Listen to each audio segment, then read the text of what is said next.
Ini ada kasus lagi-lagi bullying terjadi kalau di Temanggung ini kan anak siswa SMP dibully temennya sama gurunya, akhirnya ngebakar sekolah. Kalau yang di Sumatera Utara itu juga ada kasus dia dibully sama temen-temennya, dipukulin ya kalau itu ya langsung meninggal dunia. Nah, perundungan di apa namanya di lingkungan sekolah kembali terjadi.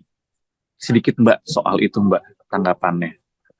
Kalau saya melihatnya gini, kasus-kasus yang terjadi saat ini harusnya sudah mulai disikapi secara serius oleh pemerintah ya, terutama.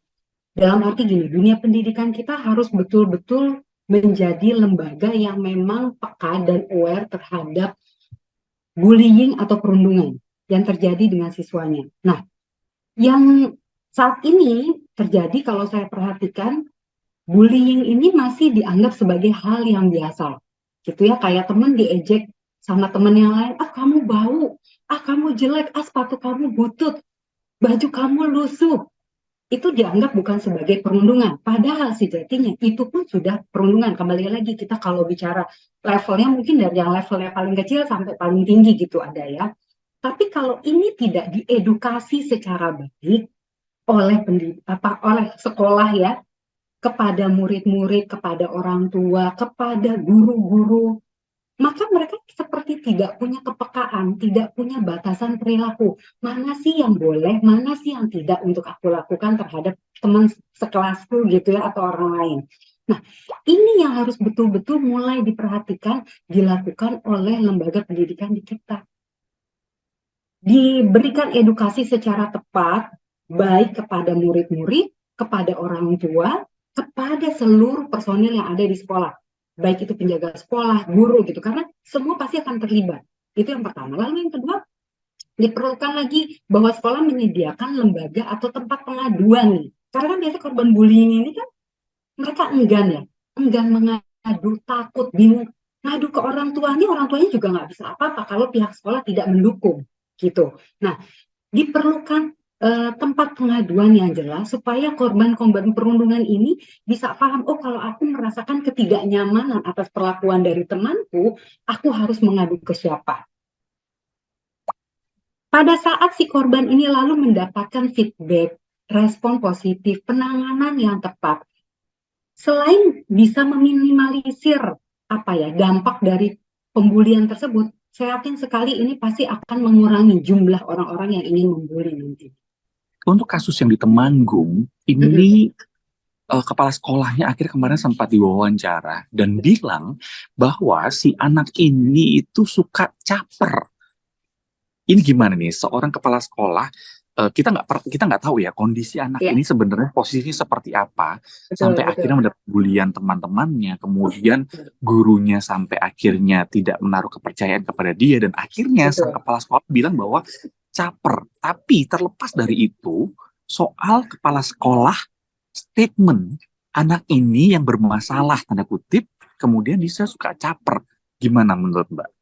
Ya ini kalau saya juga perhatikan bahwa masih banyak ya apa namanya pengajar-pengajar yang minim sekali pengetahuannya tentang psikologis perkembangan anak, tentang apa dan mengapa sih atau perilaku-perilaku apa yang biasanya muncul di usia-usia mereka. Sehingga saat muncul perilaku atau sikap-sikap yang tidak semestinya tampil gitu ya, padahal mungkin hanya bukan sesuatu yang membahayakan gitu ya.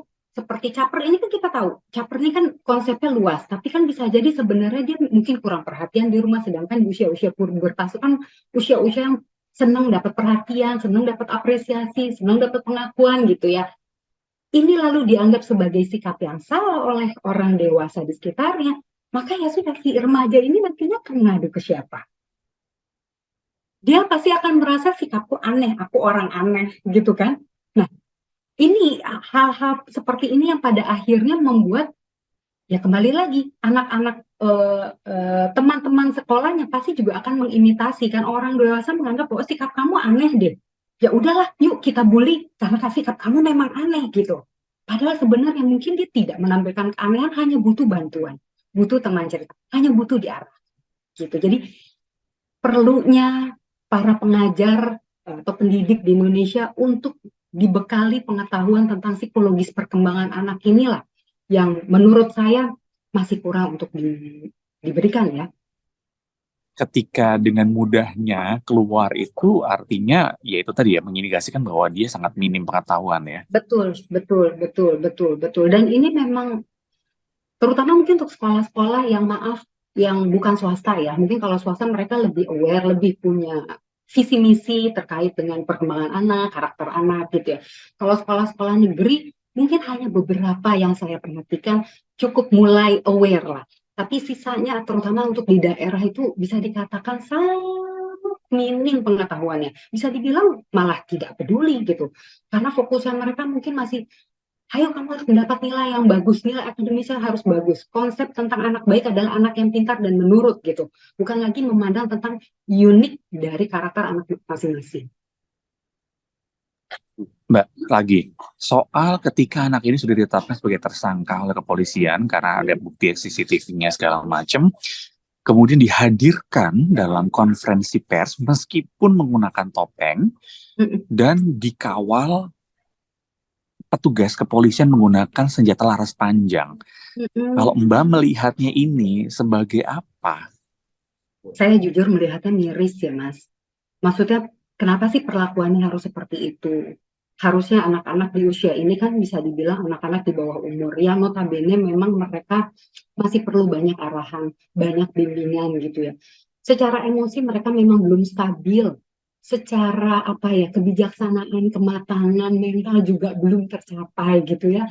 Ada baiknya kita harusnya memperlakukan dengan lebih manusiawi karena kita memikirkan bahwa mereka masih punya loh masa depan yang lebih panjang, masih bisa loh untuk diarahkan, dibina gitu. Terus after pembinaan, after diedukasi, lalu anaknya bisa menjadi someone dan something kelak gitu kan, terus gitu. Kita nggak pernah tahu. Tapi dengan perlakuan-perlakuan yang sedemikian ini, saya kok jadinya aduh kok jujur rasanya aduh miris banget gitu. Sedangkan mungkin ada penjahat-penjahat di luar sana yang lebih kejam gitu ya, tapi perlakuannya sangat nice.